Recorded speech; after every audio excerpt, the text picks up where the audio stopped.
It is something similar to an oxtail gravy with a combination of herbs, spices, and also potatoes. Hi everyone, welcome and welcome back to the channel. In today's video, traditional Guyanese Cassareep stew recipe. So friends, in today's video, I am going to share with you one of Guyanese's most delicious recipe that you will ever make with a combination of mixed spices and herbs.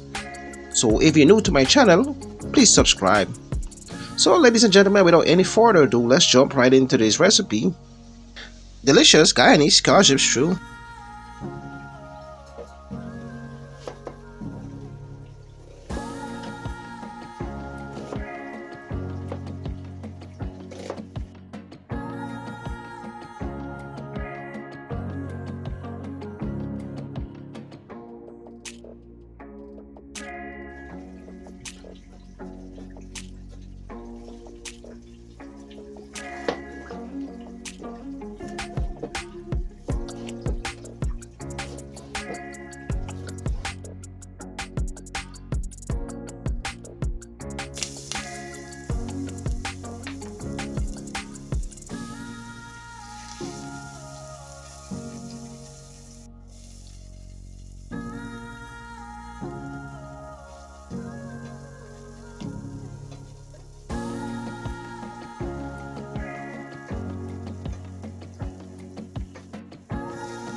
So guys, at this point we are all done. How easy was that? I hope you enjoyed the video. Traditional Guyanese Cassareep recipe with fried fish. I hope you give this recipe a try, and also feel free to leave me any question or comment you may have below. And also, don't forget to like, share, and also subscribe.